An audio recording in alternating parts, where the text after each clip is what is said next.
To avoid going to jail, this man poses as a quadriplegic. The man's name is Allan, and he lives in Wales. He is approximately 42 years old, and bro is a complete phony who is out to get as much money as he can by being as dishonest as possible. He also pulls off one of the sleaziest scams I've ever heard of. One day in 2008, you see, Ivor is his neighbor, and regrettably, Ivor, who is 80 years old, has dementia. He also requires as much assistance as possible. I suppose Allan finds out about this and decides to con this man. He won't recall. As a result, Allan begins to get to know Ivor and assist him. He gradually begins taking money out of Ivor's bank account and depositing it into his own, as well as manipulating Ivor's checks to make significant payments to himself. In the process, he is removing tens of thousands of pounds from Ivor's account to make himself the benefactor. He even forges Ivor's will, as if that weren't filth enough. He gradually withdraws more than £40,000, or roughly $60,000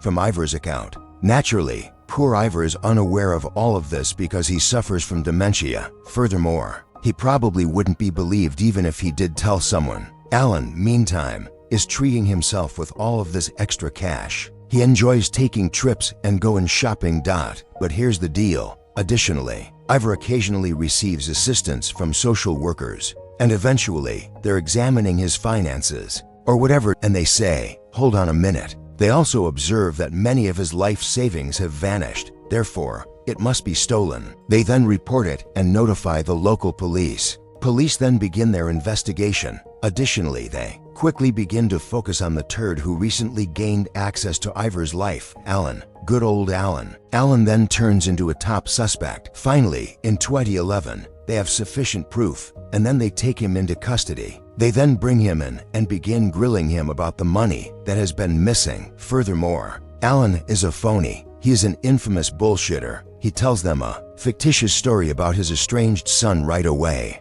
and the person who broke into Ivor's home and took the money must have been his estranged son. But here's the deal. It's true that Allan has a son. Police believe that he is referring to him. Then they leave and take his sad son into custody. What do you know? The son asks. I took no action. What's the matter with you? And they look into him. They also discover that there was nothing wrong with his son. Thus, the accusations against him are dropped. They are now aware that Allan was lying. He appears even more guilty as a result of this. He's F***ed, and he knows it. He then begins to panic. Until he gets an insane notion. He will simply act as though his neck is immobilized. I mean, they will never charge someone who is quadriplegic. His bail hearing is therefore approaching. Allan also chooses to pretend that he is unable to move by attending this bail court in a wheelchair and wearing something akin to a neck brace. While closing his garage door, he was involved in a strange accident, which he then discloses to the court,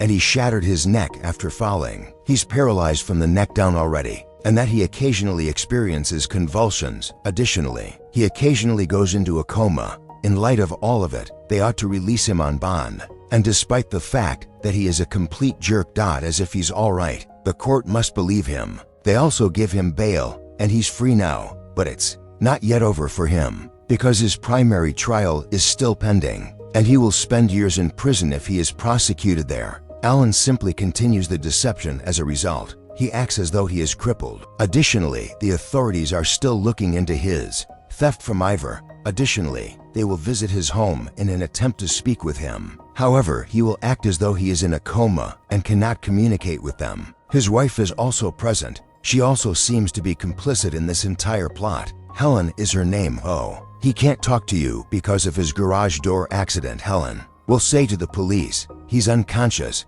and the police are just saying hello, I suppose. Naturally, Allan uses this as an excuse to avoid appearing in court. He consequently misses one court date after another. As if I couldn't make it, I'm unconscious. And 2 years pass, and this plan is still being carried out by Allan and Helen. Additionally, they repeatedly reschedule his court date because he is aware that he will face legal action. He will also be imprisoned. At this stage, they're also taking additional steps to support their ludicrous narrative. For example, Allan would check himself into the nearby hospital while feigning to be a paraplegic who is in terrible shape due to this purported garage door mishap. To the hospital personnel, He is acting as though he is paralyzed from the neck down, naturally. The medical professionals there also examine him, and they never discover any flaws in him. They must therefore be aware that he is acting in full of garbage. However, he is able to further postpone his trial thanks to these medical stays. Even the local newspaper takes notice of Helen. She also invites a reporter to their home,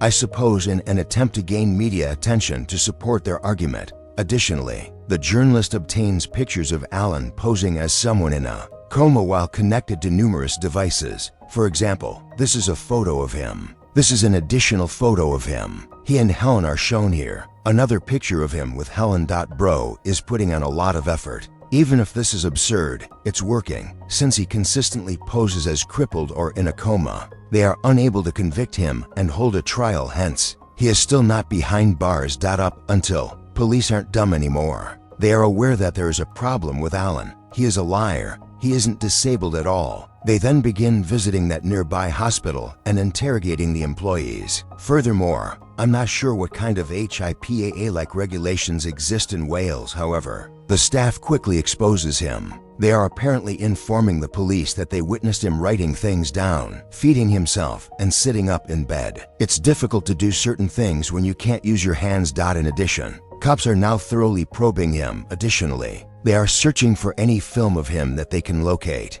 They go and grab the video, just like any other camera he's passed. Additionally, they discover video of him performing a variety of tasks. For example, he and Helen are on vacation. They appear to be on another vacation here. He's shopping at Tesco right now. Here he is once more shopping at Tesco. He is traversing a toll road in his vehicle. Observe how he avoids paying the toll by utilizing his handicap badge. For example, he and Helen seem to visit an art gallery.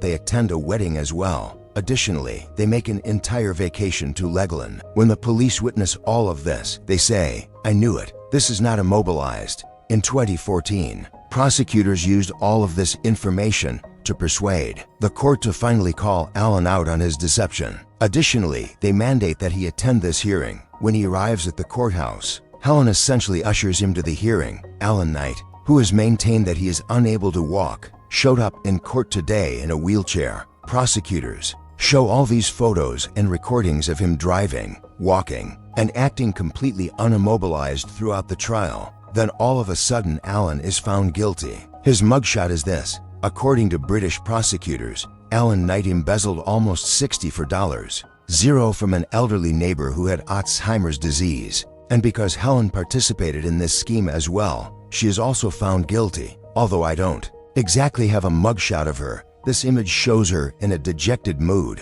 In the end, Helen receives a 10-month prison sentence and Allan receives a sentence of roughly 5.5 years.